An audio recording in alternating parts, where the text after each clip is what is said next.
Oke, kali ini gue mau ngejelasin langkah pertama yang harus Anda lakukan dengan ARB dengan indikator mode. Oke. Pertama, periksa nilai buffer. Oke. Apa itu nilai buffer? Sebenarnya hal ini kalian bisa searching di Google ya kan. Apa itu nilai buffer? Dan bagaimana cara melakukan ceknya juga banyak di internet. Oke.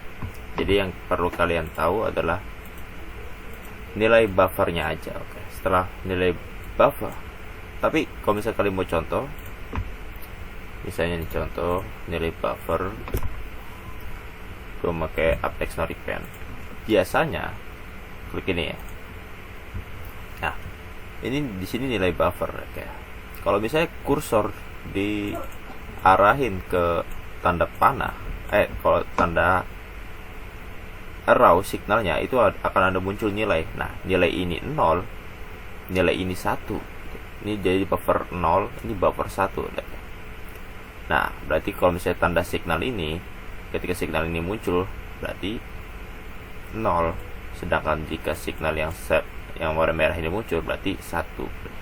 Kalau misalnya kalian mengidentifikasikan ini adalah buy, sedangkan ini adalah sell, berarti nilai buy-nya itu 0 dan nilai sell-nya itu 1 gitu. Oke ya. Kalau misalnya kalian masih kurang paham apa itu buffer, kalian bisa cari-cari aja di Google apa itu buffer dan bagaimana cara mencarinya. Tapi sebenarnya nggak selalu begini sih. Ada beberapa indikator yang dari developernya sendiri dibuat kayak PVNet itu. Jadi meskipun buffer buy-nya ini kan buffer buy, ini sell nih, tuh sell, dan ini buy. Pengertian yang sebelumnya gue jelasin kan berarti ini 0, ini 1, tapi dari developernya PVNet itu dia itu ngerubah kalau buffer ini itu adalah buffer 8 dan ini 9. Jangan ngasih tahu di atas sini.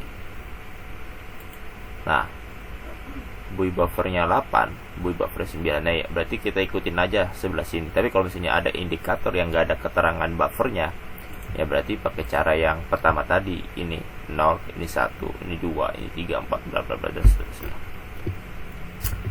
Oke. Setelah kita periksa nilai buffer, ini contohnya kita dicat ulang. Setelah periksa nilai buffer pada indikator, kita cek apakah indikator itu repaint atau tidak ya. Ini repaint seterusnya. Apa itu indikator repaint ya kan? Kalian juga bisa cari di Google apa itu indikator repaint. Nah, di sini juga ada banyak. Repaint itu artinya signalnya berubah-ubah nih. Merah, nah ini merah pindah ke sini. Tuh pindah lagi ke sini. Nah, ini repaint nih.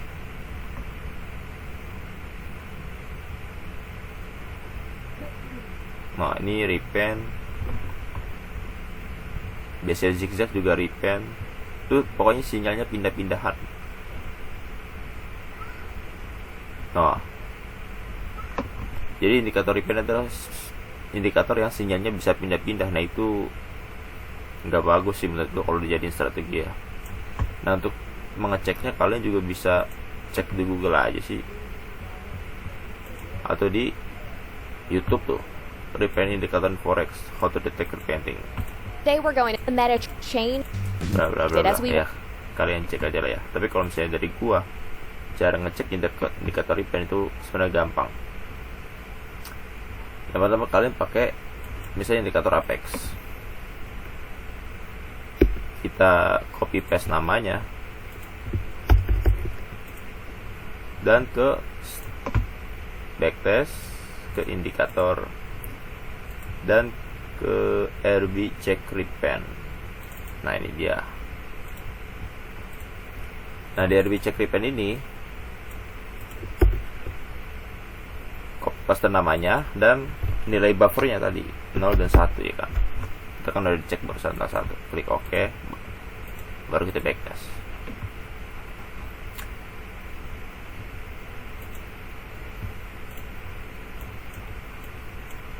Nah, ini dia nih. Signal repen 0, signal non repennya banyak, total signalnya bla bla bla. Nah, berarti indikator apex itu nggak repen. Tapi bagaimana kalau misalnya ada indikator yang repen? Nih, kasih contohnya. Contohnya kita pakai triangular remap. Nah, ini indikator repen nih. Cara ngeceknya contohnya begini.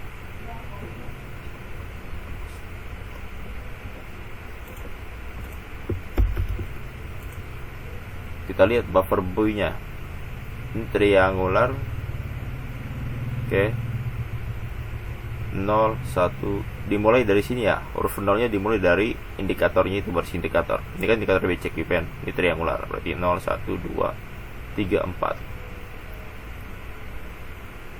Berarti buffer buy-nya 3, buffer sell-nya 4. 3 4. Kita cek.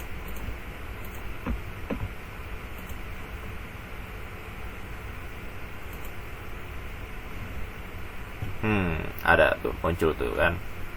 Signal repen-nya ada, berarti ini indikator repen. Berarti gue saranin jangan pakai indikator repen ya.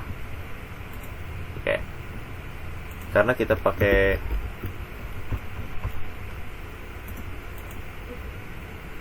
apex yang udah teruji tidak repen. Setelah itu tambahan ya, ini 2 poin ini sebenarnya bisa cari di Google ya, cara memeriksa buffer atau apa itu buffer, cara memeriksa repen atau apa itu repen ya. Ini bisa cari di Google. Nah, untuk selanjutnya buatlah EA beli dan jual di setiap sinyal dengan buffer atau object color. Sorry. Pertama kita buat buy sell dengan buffer. Oke. Biasanya gue ngelakuin ini dulu. Pertama kita namanya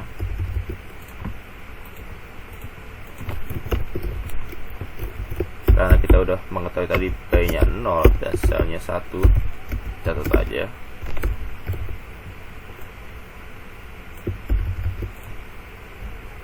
Terus kita backtest. Wajib harus bisa backtest ya. Kita mode averaging supaya EA bisa membuka order di setiap signal karena mau ngetes signal ya.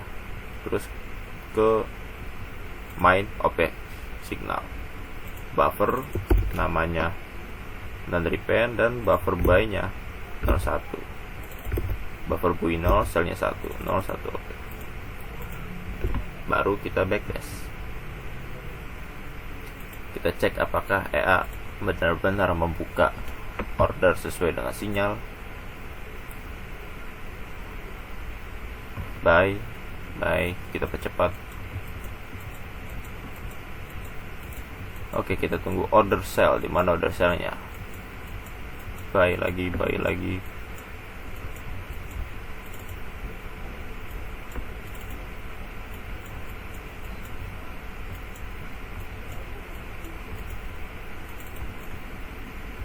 Nah, ini sell nih. Ini sell nih. Udah ada tuh sell. Nah, ini sell lagi. Oke, stop. Nah, tuh. Ketika klik stop, indikator yang muncul dan lihat buy, sell, buy-nya 3 kali, buy 3 kali, sell-nya 2 kali. Itu sesuai ya dengan ordernya. Berarti berhasil nih. Ya kan? Berarti berhasil. Berarti begitulah bagaimana caranya membuat EA open order dengan buffer. Lalu bagaimana dengan object color? Sebenarnya dengan object color itu sebagai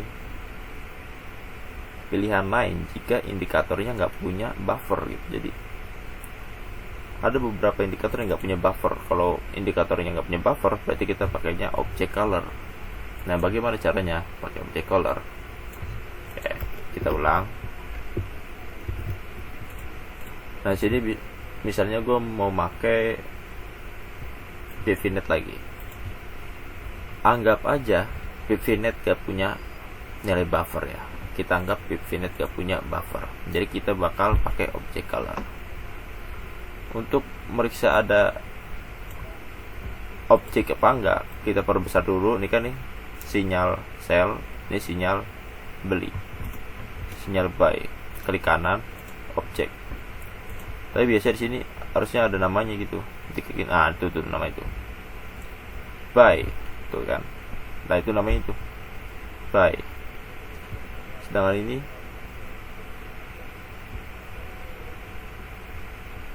agak susah ya, nyerinya agak susah, jadi kita nggak apa-apa.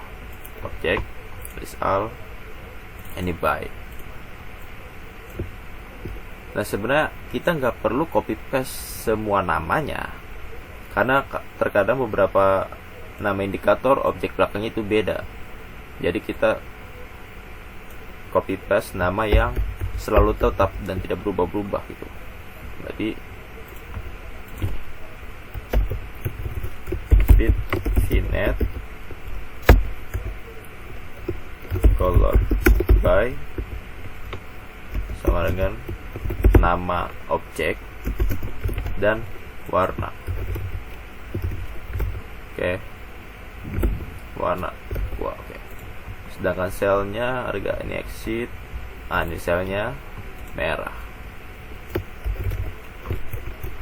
Color sel, nama objeknya sel, warnanya merah. Oke. Export preset. Udah. Ini aja yang kita butuhkan. Nama objek dan warna, itu aja untuk color objek. Jadi kita reset dulu. Jangan lupa di mode averaging, karena pakai object color kita lalu pakai object color. Buffer pindahin ke object color. Gak perlu setting ini, gak perlu karena ini settingan buffer, kita settingan bawahnya aja. Nama object buy ya buy tadi, pixel ya sell, colornya buy. Sebenarnya kalian untuk nama sebenarnya bisa sama.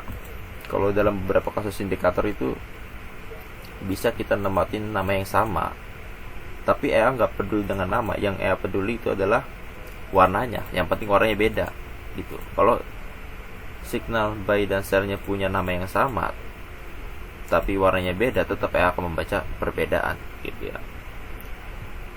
Nah karena kita pakai object color, nama udah, warna udah, nah ini nolin gitu. Shift buffer OPA masih signal di nolin dulu ya. Setelah itu klik OK, klik start.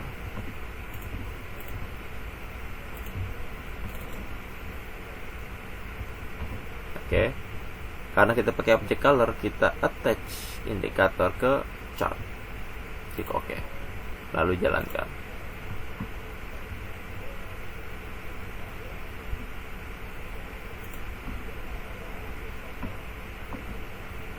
Stop.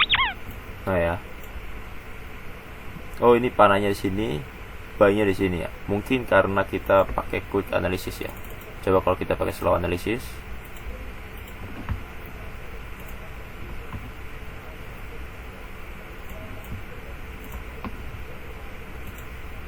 Nah ini sempurna nih. Nah ya nih, ini lebih cakep. Oke, stop. Nah ini cocok nih. Ini sinyalnya tepat di bar ini. Dan lalu EA membuka order di sini sell. Begitupun juga dengan buy. Oke. Sell bar ya. Ini lebih dekat nih. Berarti pakai slow analysis. Nah. Oke. Setelah kita melakukan, yang penting kalian bisa ini dulu aja nih. Kalau kalian punya indikator dan mau pakai ARBMOI dengan otomisasinya, yang penting kalian bisa ini dulu. Buat EA bisa buy dan sell pada setiap order, yang kayak gua lakuin tadi. Dan setelah itu kita keempat, memahami pemetaan atau full mapping pada ARBMOI. Apa itu full mapping? Full mapping ini nih. buka Telegram. Nah, di setiap ada EA, buka download file zip-nya. Di file zip itu ada full mapping ya. Selain full mapping, kalian juga harus membuka doc Indonesianya. Nah, jadi ini adalah cara alur kerja EARB MOI gitu ya. Alur kerja penuh. Jadi ketika setelah kalian membuka order, mau diapain ordernya nih? Apakah jika ada signal baru buka posisi pakai averaging, tapi kalau misalnya ada signal baru jangan buka posisi, pakai one single order. Di fungsi one single order bisa lihat, kalau misalnya punya TP dan SL ya pakai one shoot party gitu. Kalau misalnya maunya order berlayar dengan TP SL yang pakai one shoot party ya. Kalau mau basic strategi ya pakai ya strategi trade gitu ya. Nih kalau di EA nya begini nih. Nih maksud partial itu ya. Ini maksud partial, maksud party dan strategi trade gitu. Nah, untuk memahami masing-masing fungsi kayak apa itu remote type, steering stop partial, ad hoc gitu, kalian bisa ke Excel dan bisa baca penjelasan tiap menunya itu ya. Di sini udah lengkap tiap menunya, tinggal dibaca aja untuk apa gitu. Dan di bawahnya juga ada mapping dari setiap masing-masing mode. Kalian tinggal pahami aja. Tapi kalau mau lebih paham ya memahami full mappingnya gitu. Ada banyak ya. Jadi kalau misalnya gini, kalau ketika ada order, apakah mau memakai close fungsi? Ya kalau memakai prong fungsi yang tinggal diaktifin gitu aja. Kayak close by percent, close by amount, close by fundamental, close by percent, by amount gitu ya, trailing stop gitu. Dan wajib harus bisa backtest, oke? Dan kalau kalian masih bingung, kalian tinggal tanya saja ke grup gitu. Kayak gini, tanya-tanya aja kayak gini tuh. Oke. Sekian dari gua, terima kasih.